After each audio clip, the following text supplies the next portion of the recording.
Now then, it's Burnsy, and welcome to our regular Curiosity podcast, the CuriosityCast. Every episode, we take questions asked by members of the public in Hull and try to get them the best answers from the very best brains in the city. Not all questions are about Hull. They can be about whatever you want to discover. So shall we go on a voyage of discovery? For this episode, we've got a welcome return visit from our pals at Back to Ours, the marvellous arts and cultural experiences organisation who put events on and provide other services all over Hull and have become a huge part of the cultural fabric of the city. They have a special event coming up. It's called Our City. And I'll not give the game away because that's not my job. We've got Back to Ours producer Ellie Irwin with us on the Curiosity Cast today to tell us all about it. Nice to see you, Ellie. Nice to see you too. Thank you for having me. Tarfa, come and see me and Dave. Tell us. You'll hear from Dave in a bit. He's just twiddling with the levels and everything at the moment. Sorry, I've gone behind the curtain there. I only apologise. Too early. I peaked too early. Tell us about Our City. What's going on? So Our City is a city centre event that is all about celebrating Hull. It's on Saturday the 14th of March, and we've got all-day activities basically from 12 to about 8:30, 9 o'clock.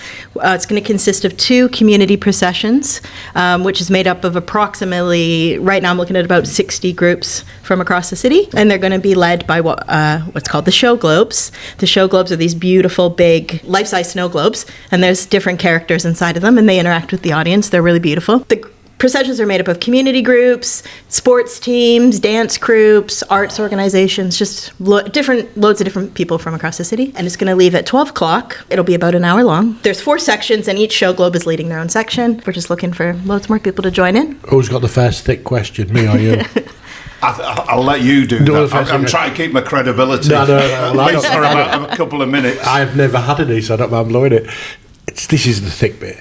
The snow globes are going to be moving through the streets? Yes, yeah. Right, so they're going to move along with the procession. The first one is during the day, obviously, so it'll be nice and bright out. But the second one is in the evening, so it's at 6:30. And the show globes light up as well. So that will be a bit short of a procession through Newtown, and then it's going to ignite a large-scale evening event in Queen Victoria Square, which is just all about Hull. I can't really say much more than that, but there'll be lots of surprises. Great. There'll be music. I can tell by the rise of your brow, you've got another thick question. No, I haven't. Not yet. Steady. There'll be more than one. Show globes, not snow globes. Show globes, yeah, that's the name of the company that will be bringing them to Hull. But the first one was a snow globe. So the first one she created, and now she's got 4 different ones. One is a mermaid.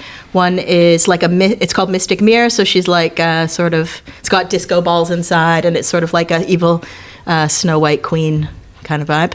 And then the last one is a enchanted flower. So she's got a little butterfly in there and a bee, and it's really cute. Disco balls, that was your nickname, wasn't it? You're on fire this morning. Martin says, I'm knocking on a bit. He doesn't say, it's all relative, Martin, trust me. But that's wonderfully set up. Yeah. You can picture Martin in his chair. Trust me, Martin, there's knocking on a bit, and then there's knocking on a bit.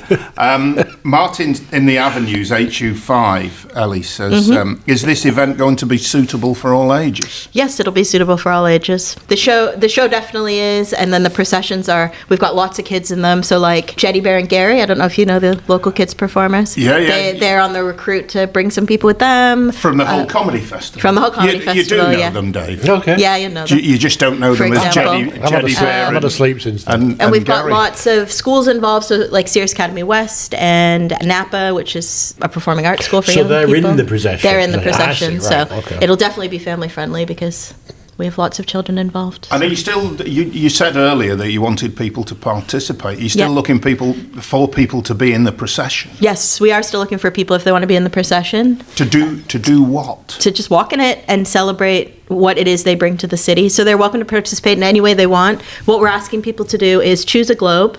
If you get in touch with Back to Ours, we can tell you about the 4 different globes and send some pictures to give you some inspiration. Pick a globe, and then we're asking people to basically either dress or, maybe wear a headband or carry flags or whatever it is that their organization would like to do. Give us give us one globe then, so to give us an example, we can get our creative juices flowing. And I want to see Dave in a headband. So, for example, Rainbow Gardens, which is in North Hull, are going to be paired with the Enchanted Flower, and they are knitting a rainbow piece of bunting. They're knitting a rainbow. Yes, they're knitting some rainbow bunting that they're going to carry throughout the procession. But because they are Rainbow Gardens, they've chosen to be paired with the Enchanted Flower, for example. It's going to look like a Doctor Who scarf. Yeah. One of the doctors wore a rainbowy scarf, didn't he? Tom Becker, and I think, without sounding like a nerd, one of the later ones did is in tribute.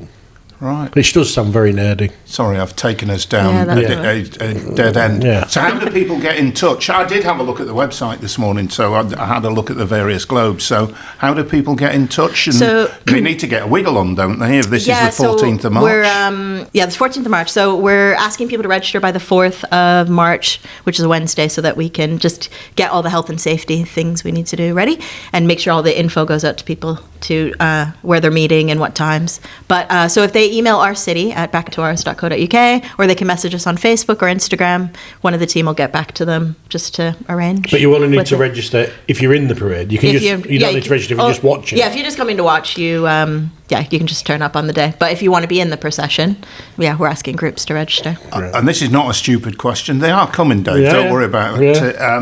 Where does it run from? So it's going to start in Queen Victoria Square, and we're going to do a loop of Old Town, and then a loop of the New Town. Oh, sorry, the other way around. Loop of the New Town, and then a loop of the Old Town for the afternoon procession, and then the evening procession will go through the New Town, and then end back in Queen Victoria Square. Stupid question. But there's 4 snow globes. Is it all one procession? Yeah, one procession. I see. So there's a snow globe every quarter. Yeah. Yeah, I'm with it. Show globes, not snow globes. Okay, all right. It's all right. I know what you mean. Yeah, we all do, but I'm determined we get it right. I've set some high standards today. It makes a change on this Curiosity Cast. So we're inviting individuals as well. So if you just want to come as you and your family, we'd love it as well. So. And people love a procession in the they love a procession, yeah. So it's like carnival vibes, it's pride vibes, it's, just everybody getting out, having a great time and celebrating what the city is about. So check out the website, Back to Ours, you'll find more details. We'll get to more questions about it as we go on. Etty in HUA in the Long Hill area of the fair city of Hull says, I've been to your chat room in Bransholm and really enjoyed it. Are there any plans to have similar places elsewhere in the city? Oh, we would love to. We've always talked about opening one in Orchard Park. It's just about funding, really, and having the capacity as a team to apply for more funding and organising. Because it's very popular. It's very popular, and we'd love to do more. It's just that's... In the North Point Shopping Centre. In the North Point. It's very good. It's a nice setup. There are nice people in there. And nice people visiting. Brainstorm chat's the best. Yeah. Great. I like to go there just for my own mental health, just to it's obviously to fight combat loneliness and isolation with the residents of Bransholm. But when they come in and chat with us, it makes us happy as well. So I love it. It is the sort of place, and to be perfectly honest, I've only visited once for curiosity, and it puts a smile on your face when you go in. There's such a sense of community in Bransholm as well, as there is in all the neighbourhoods of the city, but especially there because there's just been so many generations of families there. They all know each other. They take care of each other, look out. And then we just get regulars in the shop, so we get to know them and their families, and it's just a beautiful so there could community be one in Orchard Park and Gypsyville and everywhere if you can find the money. Absolutely, yeah. We'd love to. Can I go back to our city? Because it sounds a big project. How long has it been in the planning? And where did the idea come from? Are you having one of those brainstorming, blue sky thinking meetings or something? So the council did their community consultation, I think about a year, 2 years ago. And one of the things that the communities told them is they wanted more arts and culture. So the council decided that they wanted to commission more Hull-based arts and culture. So they put out a tender to create some kind of event that was going to happen on the 14th of March that was community-based. Back to ours tended for it. I think Lou said the document was like 45 pages. There was like 10 appendices. It was a large document that they submitted. And then we found out in very late September that we had been commissioned to create the event. And then we got right on the ground running in October. I went out over half term with my colleagues and some of our favorite artists and stilt walkers and things like that, singers. And we went out and talked to people in the neighborhoods about what is Hull to them. We had a few prompts that we asked people to create or to answer, and then we took all of those answers. There were like over 1,000 of them over 6 or 7 days. That's a good response. Yeah, it was massive. The key themes were maritime history, family, Hull KR, Hull FC, sport, the water. So we could expect some of this reflected. Yes, you can definitely see some of those things reflected. The food, a lot of people mentioned chips, spice, patty buddies. Just family and being at just home. We met a girl in East Park. There's a group of teenagers, and they were trying to explain to what the essence of Hull was to Lou, and she eventually came on to that Hull is a spiritual place. That's like how she described it, that there's a spirit here. And we just thought that was really beautiful. So, and how do you reflect that without giving the game away? Well, I can't. It's just about in the show. It's about the script and the conversations that will happen in the show for the audience. So it's not just people sort of dancing and walking through the streets and spectacle. There's a story. There's a story to the show. Yes. You'll come out of it spiritually nourished. So covered in chip spice. The story of the show, the story that takes place in the show, is a reflection of all of those things that we collected. I should just say that's the first time I've ever heard Patty Butty said in an American accent. It's quite weird. Oh, I'm Canadian, Dave. Canadians say exactly the same thing. No. That's like saying English, Welsh and Scottish are all the same. I know, it's good to know Canadians. I know. I was going to ask Ellie origins and how she's involved in it later in the podcast, but seeing we're there... She's from Eden. She just puts it on.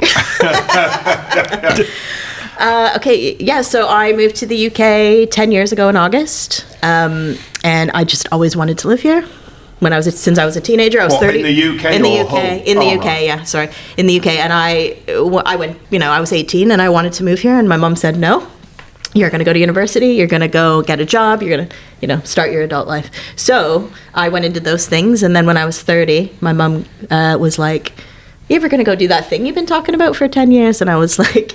Yeah, actually, I am. So I applied for a visa called a working holiday visa, and it allows you to come here for 2 years, do a bit of work, and then you have to go home, basically. And I moved to London, and I was miserable there. I did not... You're not going to admit that you haven't got a visa, are you? We don't want ICE coming in through the window. No. I'm a citizen now, actually. Anyways, I was in London. It was miserable. I did not enjoy it. And I started looking for jobs, literally anywhere outside of anywhere outside of London. And I got a job working on City of Culture, managing the film program, which is what my original background is in, managing film festivals. And so I moved to Hull 1st of January 2017, and I'm still here. And what's the spirit of Hull going back to for you then? I think, it's exactly what I do now. It's community. It's just the people are amazing. I feel so at home here. I've lived in a lot of different places in my 20s. I just this is the place that I feel the most at home. I love the people. I have so many good friends. Everyone is just so caring about each other. I don't know. I feel like there is a spirit here, and I don't know how to explain it, but it's like just keeps me here because I just love it. Is your mum finally happy? Yeah, she's fun. Good. But the main reason... Has she been across? Yeah, she's been across a few times. She came across for the first time for my wedding. So she met my husband the night before we got married. Wow. So, my visa was about to expire, and me and my partner, or my husband now, Matt, just decided we were going to get married. We'd not even known each other for a year. Yeah, like I said, my mom and dad came. It was 6 weeks. We just told everyone, if you can come, it's great. We got married at the Guildhall. And so now I've been here for 10 years this year, and I became a citizen in May last year. You're a naturalised Hollensian. I'm a natural Hollensian, Oh dear. And I can't imagine going anywhere else in the city now. I just have such a happy quality of life here that I've never add any other place I've lived. Even though there's definitely loads of people I love and I miss in Canada. Like my nana used to say, one more of us, one less of them. Ellie Irwin, I love some of your nana's sayings. There's a podcast in it. Yeah. There is a CuriosityCast in it. Ellie, or some of it anyway.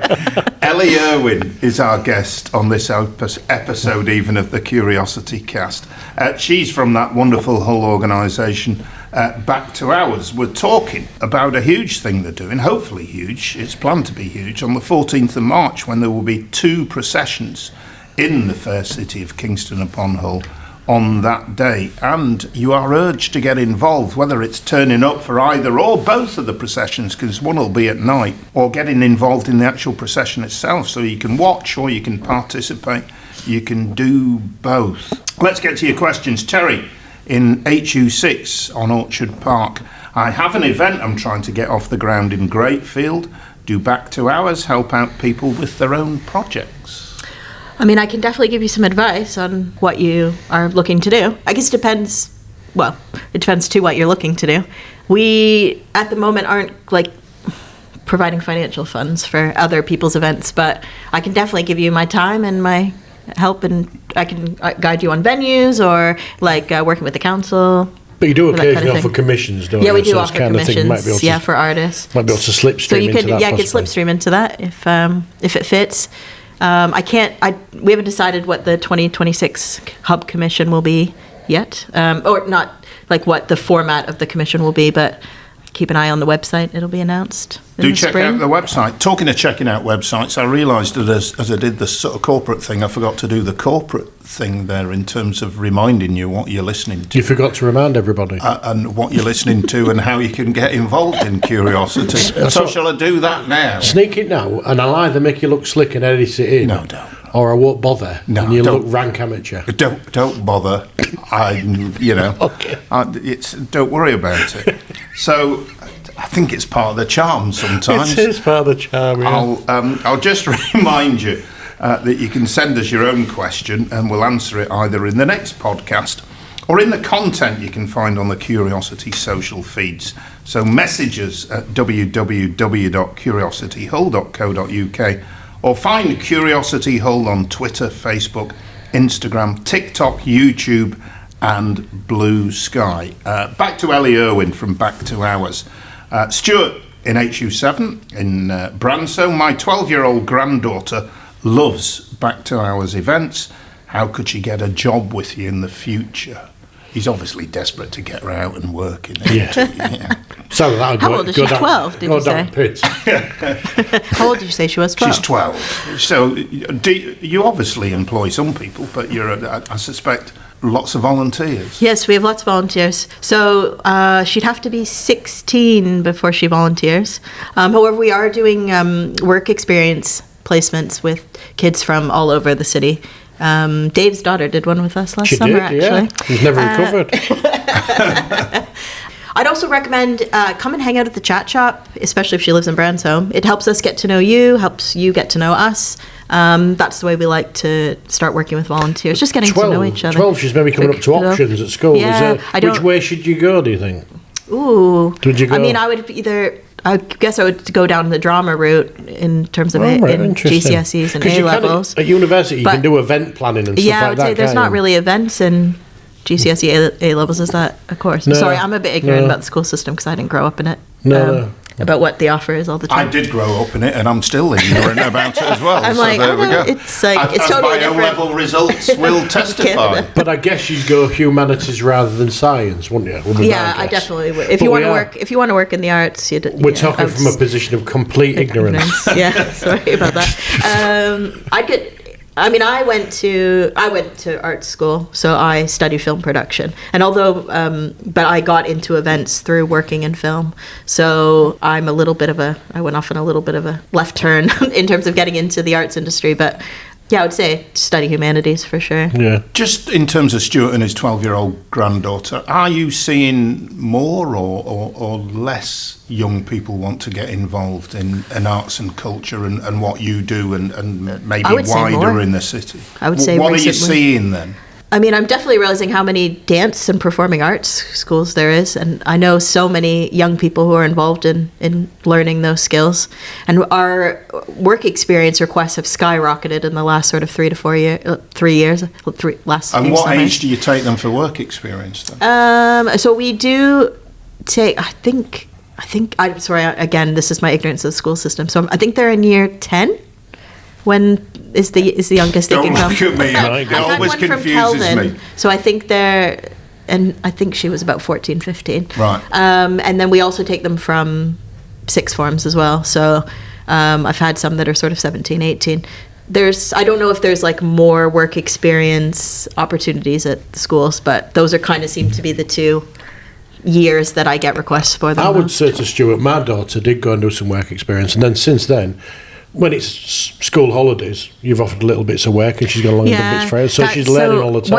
So one of the things we've been doing recently is the work experience students. I've been offering them little jobs. So Dixie did some clicker counting for us at the Christmas parade in December. She did a fantastic job. I'm thinking about her for our city day. When her invoice got paid, you should have seen her little face. It's nice to give the kids that we have the opportunity to come and work on an event, because sometimes when they come on work experience, we don't have actually anything on at the time event-wise. So they're just doing office-based work, which isn't the most exciting, I think, sometimes. No, but you're around an atmosphere where things are being planned and things are being worked out. Yeah. You're bound to pick up, training and information, aren't you? And I love it because the kids are all interested in such different things. Like, I gave Dixie a stack of cards to, like, demographic information, like, put all these postcodes in a spreadsheet. She was like, yeah, amazing, this really excites me. But then some kids are not interested in that at all, which is fair enough, because it's not... That's making my daughter sound really boring. No, I didn't mean it that way. I loved it. I was like... It's genetic, don't worry about it. She's not boring at all, sorry. Sorry, Dixie, we love you. Just a point I was going to raise, actually, when you were talking about, applying for the funding to do this. One of the big skills in the arts and culture industry is somebody who can fill in the forms and knows the way to negotiate, get into the pots of gold, don't they? Filling in the forms. Fundraising and bid writers is a huge market to make money in as a career if you're good at it. Yeah, there's so if that's something if that's something you like doing, because it's enormously difficult. It's enormously difficult and time consuming. And time consuming. So. Yeah, there's lots of work in that if you're interested in that. And just sticking on the educational theme, this has turned into an educational podcast. Yeah, sorry. Going back to our city, lots of schools involved. You said there's schools involved? Yeah, they're mostly what are they sort doing? of sixth form. So Sirius Academy West is doing a show at the moment, Alice in Wonderland. They're the school's performing, and they're going to come and do some scenes from it. But because they only have rights to perform Alice in Wonderland in school, in the school auditorium, they're going to do Alice in Hulderland. So they're going to give it a little whole spin when they come and perform scenes from it on the street during our city, for example. Right, to satisfy the lawyers. I don't know what they're going to do with Alice through the Looking Glass. It don't work, does it? Alice through the smallest window. Get you. Yeah, I was thinking. Well, that's quite good. Yeah. And Hull College, the fashion course, just finished making clothes that look like different Hull buildings. So they're going to come and wear them in the procession, for example. Yeah. They've made clothes that look like Hull buildings. Yeah, I haven't actually. That sounds amazing. I want to see the one who was dressed as Silhouette Club in the 70s. Yeah, so it was part of their class, or what their course, to make garments that looked like different, or that were structurally to look like buildings. So they just chose Hull, and then they're going to wear them in the procession. Great. I'm reluctant to spoil the surprise, but I'm dying to know what at least one of them might be. Well, it'll be the deep and the minstrel, that kind of stuff, innit, you'd think. So you'd have a big pointy hat on for the deep. I don't know. Creative genius. I haven't seen them, so I don't know, to be honest. But Emma Sarjo, one of our team members, her son's in the fashion class, so he's bringing all his friends out. All right, that sounds cool. I like that. You could buy a suit. See, I'd go dressed as Dinsdale's joke shop. Wear the yellow banner and put a plastic dog turd on my head. And a whoopee cushion. Taped to me bum. flapping on your backside. So I'm doing it. I look forward to seeing you in the parade. Will you allow him in? Ellie's not sure about that at all. No, we're welcome everyone, Dave. Yeah. This from Babs, HU8 in Long Hill. I came to a shindig once and really liked it. Do you still do them? Yeah, we will still do them. It's just, there's no plans on when the next one is. What's a shindig? Explain what a shindig is. So shindig is a party that we throw for over 65s. It's an afternoon tea dance. And it's, again, another thing that we're doing to combat loneliness and isolation. And it's just a really nice afternoon, full of entertainment. We had I think the one at Christmas had 4 or 5 different performers. And we give them a full afternoon tea, and they just come and have a dance. And it's something special for them, just for them. Wow. And are you doing any of your variety shows in clubs and things like that? Are any of those planned? We will have the variety show over the summer called Cherubang, which is the one that tours on the open top bus. That will be in early July. Right. At the moment, we haven't agreed to anything with the Willows, but I'm sure once I get in touch with Cliff. Our city is kind of the big focus at the moment. So let's remind people of when it is. Our city is on Saturday the 14th of March. The afternoon procession starts at 12 p.m. from Queen Victoria Square. It'll do a big figure eight of the city centre and come back into the square at about 1 o'clock. Then we've got pop-up performances from different dance schools, different choirs, different Amdram theatre groups throughout the afternoon. Right, okay. And then at 6:30 p.m. we're going to set off with our evening procession that's lit. We're asking people, get out your lights that you picked up at Hull Fair, or wrap some Christmas lights around you, or whatever you got at home. And then that'll do a loop of Newtown, come back into the square, and then shortly after that, the big evening event will take place, which is a story about Hull. Right. And the people who live in Hull. In the square. In the square. Sorry to be the voice of doom. What if it rains? March is quite wet. Well, I'm just praying. We're praying to the weather gods for So people should bring sunshine. the galoshes. Yeah. The ghouls. Yeah. The hope is that it will be dry. There'll be a rush to get inside the snow globes. Show globes! Everyone's trying to take cover. So the big show, and so how long will that the evening procession and the big show last? About 90 minutes. So the procession's about half an hour, and then the show is 45 minutes-ish. So. And what sort of numbers are you expecting? When you put this form together for the council, did you have to say... We told them 7,000. So Come on out, Hull. Help us get our numbers. But as of right now, the afternoon procession is looking to be about 500 people. And the evening's about 400. So participating? Participating, yeah. And so you need thousands. And then the audience could come. They'll come. Of course, well, they will. Do you worry about it? Because they do turn out in the city, don't they? They like, as I said earlier, they like a procession. There's always a panic that people won't turn up, even when I know I've sold loads of tickets to a show. But everyone always comes out. There's always people there. I think for us, quality engagement and an audience that's really enraptured is sometimes more important than a completely full square with half the people on their phones. Yeah. If you know what I mean. Well, they'll only be taking pictures. Yeah, they'll be videos. taking pictures. Yeah. Yeah, it'll be good. It sounds fantastic. Yeah. Remind us where people can sort of get a flavour of it and how they participate and see more about Back to Ours, Ellie. What's the website? So if you go to www.backtoours.co.uk, that right on the homepage there's 2 different articles. One is about our February half-term tour with the Show Globes, and you can see pictures of them there. Or there's information about how to sign up for the procession, and then just sort of the timings of the day. So thank you for your time. All the best with it. I hope thousands turn out. It sounds really exciting. That's it for this episode of the Curiosity Cast. Our thanks to Ellie Irwin, and please get in touch with Back to Ours to get involved with our city. Details at backtohours.co.uk. Remember to keep in touch with us via curiosityhull.co.uk, or follow and friend us on the socials, where we are Curiosity Hull on all the main feeds. There's loads of stuff on there. We'll be back very soon with more quality answers to whatever question you'd like to ask.